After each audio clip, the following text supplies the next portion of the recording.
Welcome to the deep dive. Today we are opening up quite a treasure trove of source material. It's all about personal finance. Right, but we're leaving the spreadsheets behind, no quantitative models today. Exactly. This dive is purely into the human side of things, the psychology of money. That's it.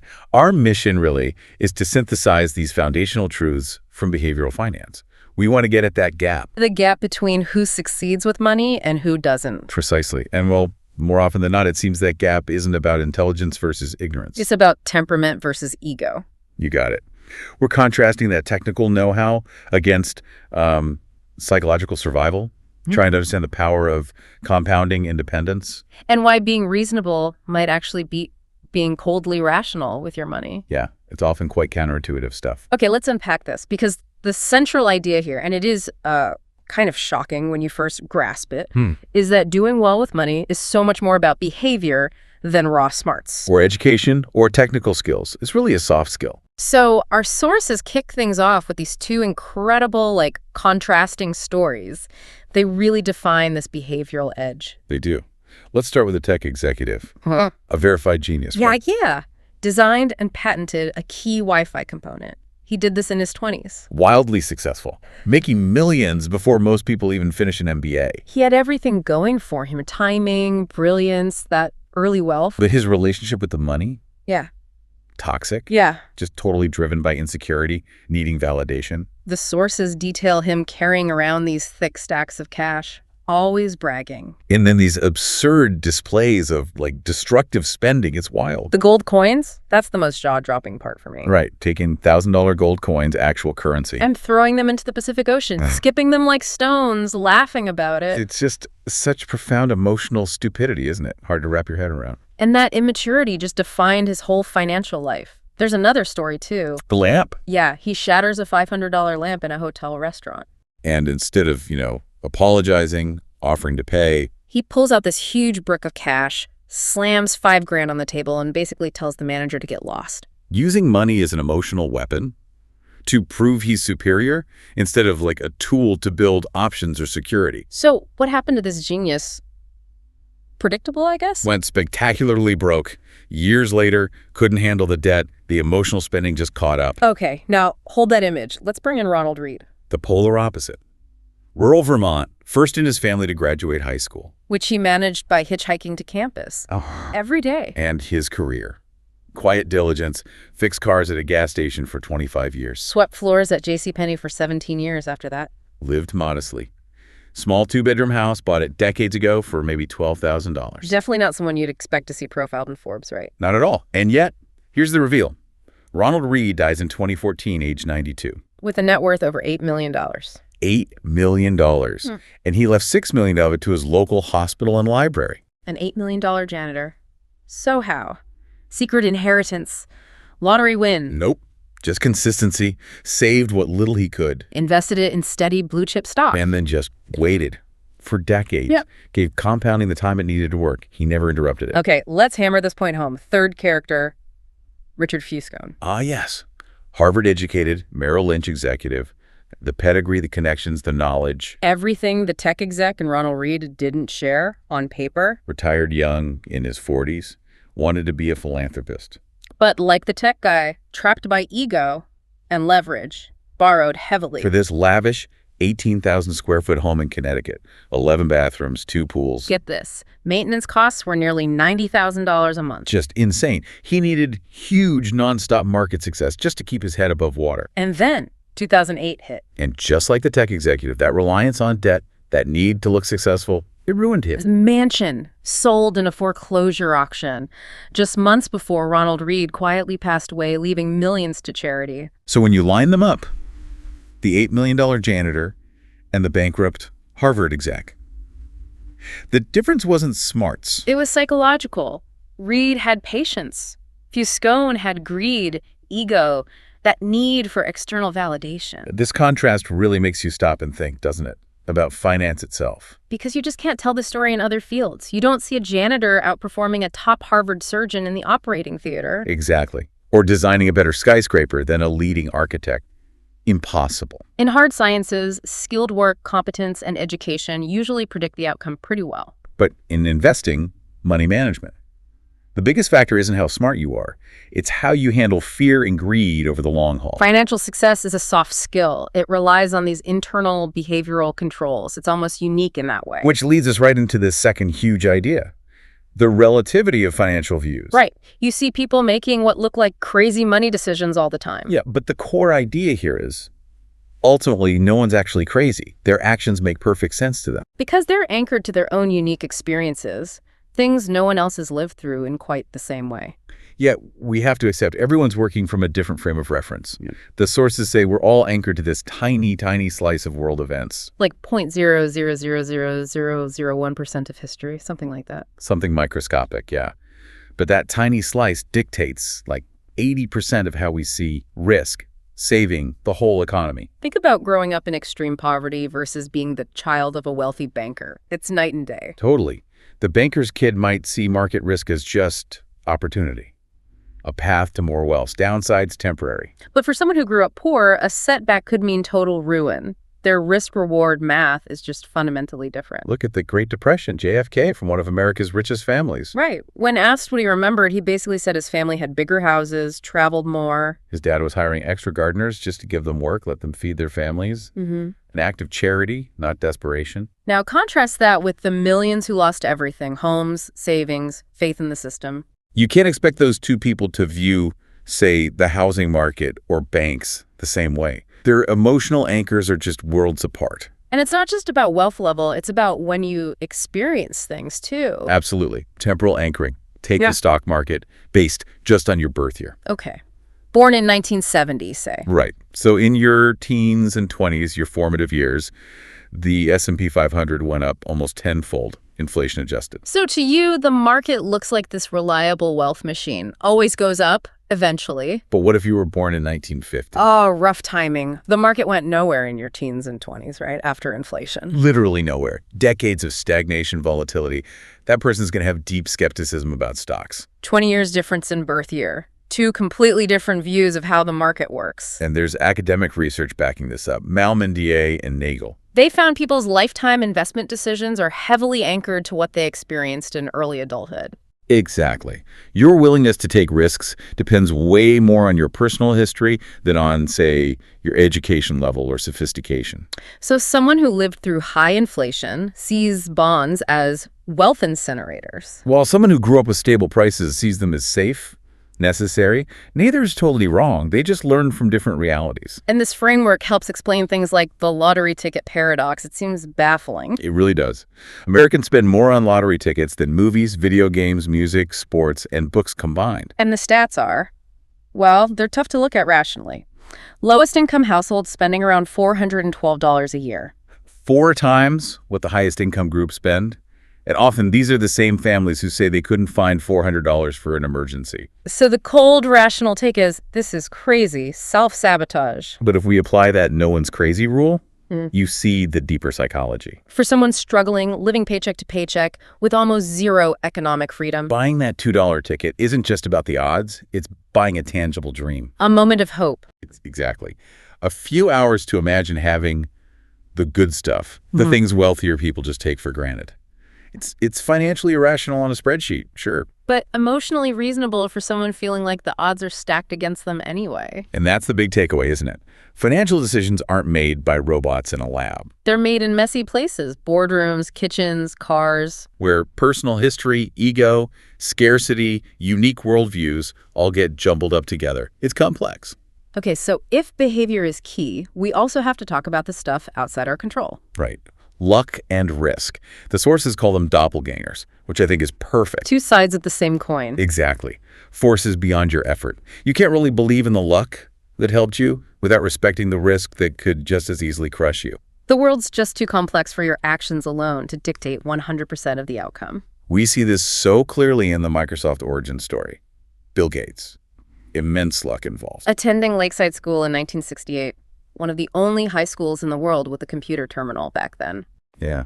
He was literally like 1 in a million high school students with that kind of early access. Huge luck. But the source pairs this with Ken Evans. Ah, yes. Yeah. Gates' close friend. By all accounts, just as smart, same ambition, same business mind, likely Microsoft co-founder. But he died in a mountaineering accident before graduation. A 1 in a million risk. A random, brutal event working in the exact opposite direction. Same talent, same drive. Totally different random outcome. And this really highlights a flaw we all have, right? The attribution bias. We love simple stories. Successful people. Oh, they were brilliant, worked hard. Their success was earned. Failures. Well, they made bad decisions. It was their fault. An internal failing. But when we fail, oh, that was just bad luck. Unfortunate risk. We made an 80% good call, just hit the 20% bad outcome. We give ourselves credit for taking the right risk, but judge others for being dumb or short-sighted. And the danger there is huge. If you only look at the extremes, the Forbes cover stories of spectacular failures, you miss the messy role randomness actually played. So you end up trying to copy traits that might have just been pure luck. You take reckless risks thinking they're bold just because they worked out for someone else that one time. Which leads us to this really powerful, maybe counterintuitive idea, the tail event principle. Yes, tails drive everything. Yeah. A few outlier events determine the vast majority of outcomes. The middle stuff often doesn't matter much. The sources give great examples, like the art dealer, Heinz Berggruen. Right, hugely successful. But look at his whole collection. 99% of the pieces were, little lasting value. His entire success came from the 1%, the Picassos, the Klees. Exactly. Those were the monumental tail events that paid for all the other bets that didn't work out. Same with Walt Disney, apparently. Yeah, made over 400 cartoons. Most lost money or just broke even. Studio often in debt. But then came Snow White and the Seven Dwarfs, 83 minutes. A colossal tail event. Yeah. Transformed the studio, paid off all the debt, funded everything that came next. And this isn't just art or movies, it's investing too. Absolutely. Venture capital, they expect maybe 65% of their investments to lose money or at least not return capital. Their entire performance hinges on that tiny fraction, the 1%, that returns 20x or more. And even in the broad public market, look at the Russell 3000 index since 1980. Okay, what does that show? 40% of those stocks basically cratered, lost 70% or more of their value eventually. 40%. Yet the index had spectacular returns overall. Because nearly all that return came from just 7% of the companies. The huge winners, the tails. So if tails drive everything, what makes a great long-term investor? It's not about avoiding mistakes, is it? Not at all. It's about endurance. Napoleon's definition of a genius comes to mind. The person who can do the average thing when everyone else around him is losing his mind. Exactly that. In investing, your long-term success isn't really about your day-to-day genius. It's how you behave in those few intense moments of sheer terror. The crashes, the recessions. Right. If the tails drive the outcome, your main job is just to survive. Stay invested long enough for those few winners to emerge and pay for all the inevitable losers. You can be wrong most of the time and still do incredibly well if you just stick around. And that idea of surviving long enough for the tails, that brings us straight to compounding. The fundamental engine of growth. But it's so non-intuitive, isn't it? Our brains just think linearly. They really do. The Ice Age analogy in the sources is perfect. We imagine these huge, violent forces carving out glaciers. But the reality was much quieter. Just moderately cool summers. Summers that failed to completely melt the previous winter's snow. So a small, consistent layer of growth each year. Yeah, serving as fuel for more growth the next year. Tiny changes, compounding over time, leading to these staggering, world-changing results. And Warren Buffett, he's like the financial ice age, right? In a way, yes. Often called the greatest investor. But the real secret isn't just the 22% average annual return, which is amazing. Look how long he's been doing it, his longevity. His net worth now, around $84.5 billion. But get this, $84.2 billion of that, almost all of it, 99.6%, was accumulated after his 50th birthday. The vast majority came after he was 65. He's been doing it phenomenally well for 3/4 of a century. That's the key. And the sources have this great thought experiment to really drive it home. Imagine Buffett started at 30 with 25K. Still got his incredible 22% return. But retired at 60, a normal retirement age. Instead of going on until his 90s. What would his net worth have been? $11.9 million, which is fantastic, obviously. But it's 99.9% less than his actual wealth. Exactly. The difference is just those extra 30 years of compounding. That number just breaks our linear thinking. And it's not like he had the highest rate of return either. Jim Simon. Right. Renaissance Technologies. Achieved 66% annual returns. Triple Buffett's rate. But he only really hit his stride, got the scale, in his 50s. So even with those incredible returns, he's still worth about 75% less than Buffett. Longevity is the multiplier, often more important than peak rate. Okay, so this naturally shifts the focus, doesn't it? Away from just getting wealthy. And on to staying wealthy, getting rich. Yeah. Takes risk, optimism, drive. There are lots of ways to do it. But staying rich? There's really only one way. Frugality combined with paranoia. A deep sense of it. The story of Jesse Livermore illustrates the danger here perfectly. Arguably the greatest trader of his time. Made a fortune betting against the market in the 1929 crash, equivalent of over $3 billion today. But he couldn't transition from that getting rich mode to staying rich. No, that massive success fueled his confidence, maybe arrogance, took bigger and bigger bets, got massively overleveraged. No margin of safety. None. Lost everything. Tragically committed suicide in 1940. He mastered getting rich, but failed at staying rich. Keeping money seems to require humility, fear almost, knowing it can vanish quickly. That's why Sequoia Capital, the big VC firm, attributes its decades of success to always being afraid of going out of business. Managing with a scarcity mindset, even when things are booming. And we have to mention Rick Guerin, the third guy in that Buffett-Munger-Guerin trio early on. Just as smart as the other two, right? Absolutely. But, as the sources put it, he was in a hurry. Yeah. Wanted the big house, the huge success now. And being in a hurry led him to use margin loans, borrowing to buy more stock. Yeah, significant leverage. So when the market tanked hard in 73, 74, his stocks dropped. Margin call. Yep. Broker demands more cash or forces liquidation. Guerin had to sell. He sold his Berkshire stock. To Warren Buffett at under $40 a share, right near the bottom.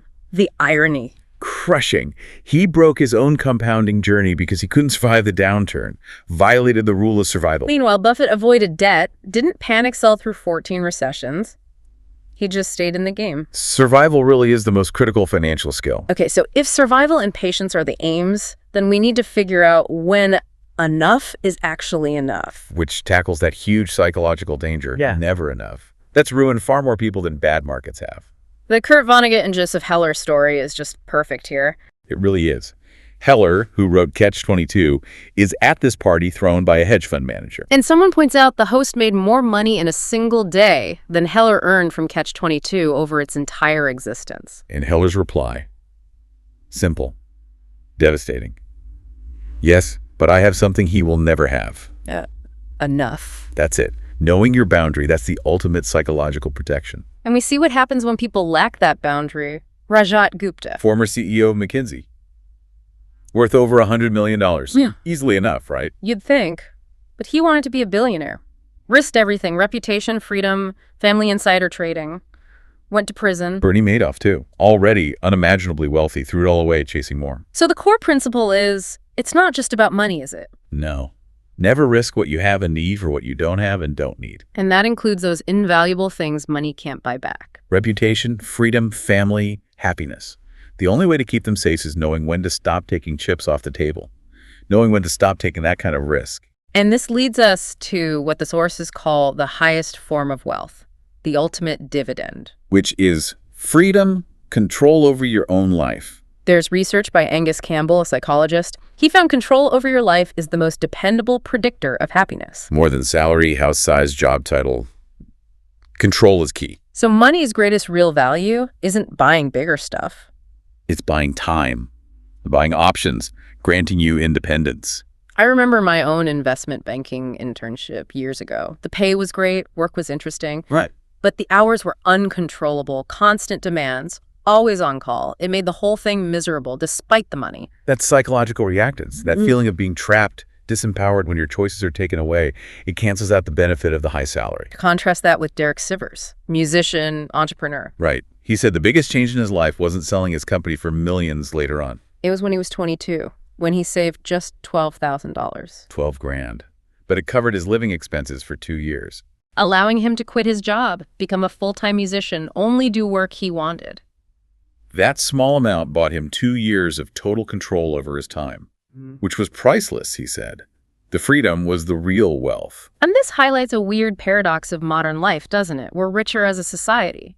But we've often used that wealth to buy bigger things, bigger houses, while giving up control over our time. We have these knowledge jobs now, where work never really stops because it's all in your head. Like Rockefeller, yeah. Your head's the tool. So work follows you home, follows you everywhere. That eats away at the happiness gains from higher income. And finally, we need to shatter this illusion of richness. Yes, wealth is what you don't see. The man in the car paradox is spot on. You see someone in a flashy Ferrari. You rarely think, wow, that driver is cool. No, you think, wow, if I had that car, people would think I was cool. Exactly. The car signals the observer's desire, not real admiration for the owner. It's about your own aspirations. So rich is visible. It's current income affording the big payments. But wealth is hidden. It's the income you didn't spend. It's the financial assets, the savings, the investments that give you options and freedom. And because wealth is hidden, it's really hard to learn from truly wealthy people. We judge wealth by the visible stuff, the cars, houses, clothes, so we can't easily imitate the actual successful behavior. Which is the saving, the restraint, the humility. Right. You only get the money by saving it. Right. And you only save it by not spending it on stuff to impress others. Ronald Reed, the janitor. He only became a financial role model after he died, when his hidden wealth was revealed. Before that, invisible. We have to be okay with being invisible if we want to build real wealth. Okay, so how do we actually use this psychological framework? What are the practical steps? Well, the first one is almost deceptively simple. Focus obsessively on saving money. And this has less to do with your investment returns. And almost everything to do with your savings rate, how much you put away consistently. The energy efficiency analogy from the sources is good here. Yeah. 1970s oil crisis hits. The world gets through it, not just by finding more oil. But by becoming way more efficient. The U.S. now uses, 60% less energy per dollar of GDP than in 1950? Something like that. Finding more oil. Risky, expensive, geopolitical mess. Becoming more efficient. Totally within your control. Same with money. Boosting investment returns. Hard, uncertain. Boosting your savings rate. Completely up to you. And that efficiency makes every dollar you do save more valuable. Because the value of wealth is always relative to what you need. Exactly. If you could be happy needing less, you're objectively wealthier than the high earner whose expenses just keep pace with their income. And here's the deep behavioral insight. Spending beyond your basic needs. It's often just ego catching up to income. You earn more, your ego says, show it off, you deserve it. So a really powerful way to save more is actually to increase your humility. Caring less about what others think of your car or your house. That directly translates to a higher savings rate. Also, this idea of saving without a specific goal. Right.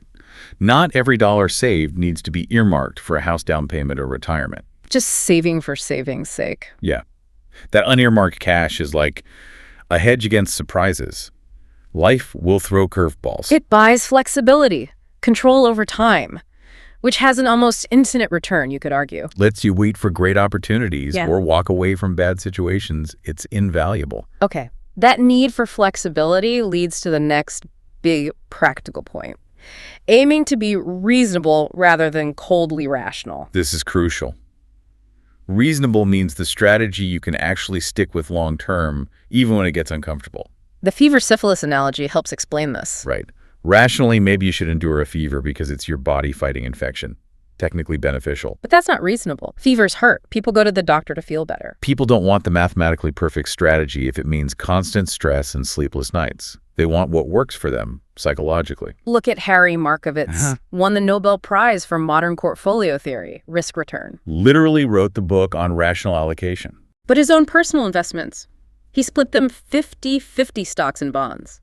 Why? To minimize future regret. A perfectly reasonable human choice, not a purely rational one based on his own theories. He knew the emotional side mattered. And the leverage trap shows why rational can fail. Academics might say a young person should use 2.1 margin. Maximize those long-term compounded returns on paper. Sounds rational. But it's completely unreasonable in practice. Market drops 50%, you're wiped out, forced to sell at the bottom, ruined. No normal person could emotionally handle that, dust themselves off, and just jump back into the rational plan. They'd quit investing forever. So the reasonable investor finds a strategy they actually believe in, one they can live with, even if it's not optimal. Because that belief leads to commitment, and commitment allows endurance. And endurance lets compounding actually happen. That commitment provides a real, quantifiable edge. Okay, last practical point. Worship room for error. Yes, also known as margin of safety. It's the gap between what could happen in the world and what needs to happen for your plan to still work out okay. The card counter analogy is helpful. They have a tiny edge in blackjack, maybe 2%. But they need a big bankroll room for error, maybe 100 betting units. Why? To survive the inevitable bad runs, the losing streaks, that safety margin keeps them in the game long enough for their small edge to eventually pay off. It protects you mentally and financially. You have to take some risk for reward. But the absolute rule is, no risk that can wipe you out is ever worth taking, period. leverage is the biggest culprit here. It turns normal, survivable risks into potentially ruinous ones. It's like playing Russian roulette. Yeah. Yeah, the odds are good on any one pull. The downside is catastrophic and unacceptable. And room for error also protects against the completely unexpected, the unknown unknowns. Like the German tanks in Stalingrad, defeated by mice eating the wiring. Exactly. Something so bizarre you could never plan for it. Margin of safety helps you survive those crazy events by not having single points of failure. That's why Bill Gates insisted Microsoft always have enough cash to cover a year's payroll, even with zero revenue. That was his buffer. His room for error against the completely unforeseen. It's essential. All right, let's shift gears a bit. Talk about time, narrative, and the difficulty of predicting the future. Yeah, this is where we hit the historians as prophets fallacy. The idea that history tells us exactly what will happen next. Right. But the truth is, things that have never happened before happen all the time. History's rough guide to human psychology, maybe. But not a precise map for forecasting specific events. Especially in investing. It's not like physics where laws are constant. Investing is driven by messy human feelings. Greed, fear, panic. And constant innovation. Technology, financial products, they change the rules of the game all the time. So relying too much on past data for predictions is dangerous. Two main reasons. First, you miss the outliers. The really big game-changing events. Exactly. The Great Depression, World War II, the Internet, 9/11. These were the events that mattered most in the last century. And they were, by definition, unpredictable beforehand. Assuming the worst thing in the future will just be a repeat of the worst thing in the past. Is a massive failure of imagination, as the sources put it. Like the engineers at Fukushima preparing for the worst recorded earthquake, but not imagining something even worse was possible. The world constantly surprises us, resets the playing field. The second danger is ignoring structural change. Finance today is just fundamentally different than 50, even 30 years ago. The 401k didn't exist before 1978. It's the main retirement tool now for millions. Venture capital as we know it, the whole consumer debt culture. These are relatively new realities. So taking formulas directly from, say, Benjamin Graham in the 1930s. While wise in principle, might be outdated in practice. Not because Graham was wrong, but because the structure of the economy, competition, technology, capital flows has changed so dramatically. You need to be flexible. Realize yesterday's map might not fit today's terrain. Okay, next we have to confront the seduction of pessimism. Why does bad news always seem smarter, more compelling? It just does. Pessimism sounds sophisticated. It focuses on high-stakes problems, sounds intellectual. And evolution plays a part, right? Loss aversion. Huge part. Threats feel way more urgent than opportunities. Potential danger needs immediate attention. A potential gain can wait. So bad news, fear, scary predictions get the headlines. They grab our attention. Remember 2008? A Russian professor predicted the U.S. would break into 6 pieces by 2010. Made the front page of the Wall Street Journal. Meanwhile, if someone had accurately predicted Japan's incredible 15x economic boom after WWII, they'd have been laughed out of the room. Optimism often sounds naive. Pessimists also tend to just extrapolate current pain forward, don't they? Yes. Without accounting for adaptation, ingenuity. They see high oil prices and predict we run out, ignoring that high prices spur innovation like fracking, which solves the problem. They assume ugly stays ugly. And there's a time difference. Growth is slow, quiet, compounding. Destruction is fast, dramatic, visceral. Took years for people to appreciate the airplane. One crash. Immediate hysterical headlines. Pessimism gets the short-term attention, while quiet long-term optimism often goes unnoticed. Finally, the sheer power of narrative. How the stories we tell ourselves shape reality. Think about 2007 to 2009. The physical stuff, factories, patents, technology, people mostly unchanged, maybe even slightly better. Yet the economy completely collapsed. Worst recession in 80 years. Why? Because the story broke. The narrative changed. In 2007, the story was, housing is stable, bankers are prudent, complex finance works. By 2009, that story was shattered, replaced by panic, distrust. The damage was primarily narrative damage, but it paralyzed the real economy. And when stakes are really high, like during a plague or a market crash, people cling to anything, even obvious quackery, because they desperately want to believe in an easy answer and extreme reward. Like people wanting to believe Bernie Madoff's impossible returns were real. Exactly. The desire for the story to be true overrides the rational analysis. When uncertainty is high, we fill the gaps with the stories we need to believe. Okay, we've covered a lot of ground in this deep dive. To wrap up, we really have to stress the complexity. Yeah. There's no single right answer in finance that works for everyone. It's deeply personal. Financial decisions get made at the dinner table, right? You're trying to minimize family stress, maximize comfort, not just optimize a spreadsheet. Absolutely. So keeping that personalization in mind, let's quickly summarize the key psychological mindsets that seem to boost your odds of long-term success and survival. Okay. Number 1, less ego, more wealth. Remember, wealth is that gap between your ego and your income. Suppress the urge to buy stuff today to show off.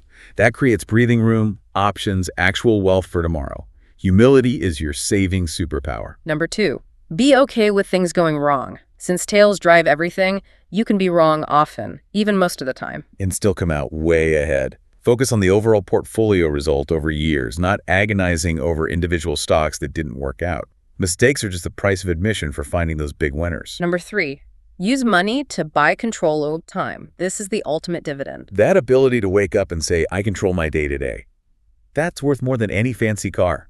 Seek independence. Number 4, define the cost of success. Market swings, fear, occasional losses. They aren't fines for doing something wrong. They are fees, the unavoidable price you pay for the chance to earn long-term compounded returns. Accept the fee willingly. Don't try to get the return without paying it. Number 5, worship room for error. Margin of safety is everything. Endurance is key. Assume future returns might be, say, a third lower than the historical average. Build that buffer into your plans. It helps you sleep, withstand shocks, and crucially, avoid ruin. Number 6, avoid extremes. Remember the end of history illusion. Your future self will want different things than you want today. So extreme financial plans relying on crazy income growth, taking on massive debt, saving almost nothing, they risk creating deep, lasting regret down the road when your priorities change. And number 7, define your game. Don't get swayed by what others are doing. Especially if they're playing a different game. Short-term traders, speculators, your neighbor flipping houses, their actions, their panic, their definition of risk is irrelevant to your long-term goals. Ignore the noise. Okay, that brings us to our final provocative thought for you, the listener. The story of the modern economy, particularly in the U.S., has deep psychological roots. Think about the post-WWII era. Widespread expectation of broad prosperity, a comfortable middle-class life being achievable for almost everyone. But then, starting around the 70s or 80s, the economic reality shifted towards much greater inequality, financialization. Well, those expectations of lifestyle equality kind of stuck around. Exactly. And that collision post-war expectations hitting late-century reality arguably fueled a lot of the consumer debt culture, the feeling of the system isn't working for me, this underlying financial anxiety. Even if things improve, those old expectations can linger, making us feel like the odds are stacked against us because expectations change slower than facts. So the question we leave you with is this. What long-held cultural or family expectations about money, success, or the good life are you still carrying around? And how well do those ingrained beliefs actually match today's financial reality? Identifying that gap, that might be the key to understanding your own financial behavior right now. A really fascinating dive into the messy human side of money. Thanks for joining us.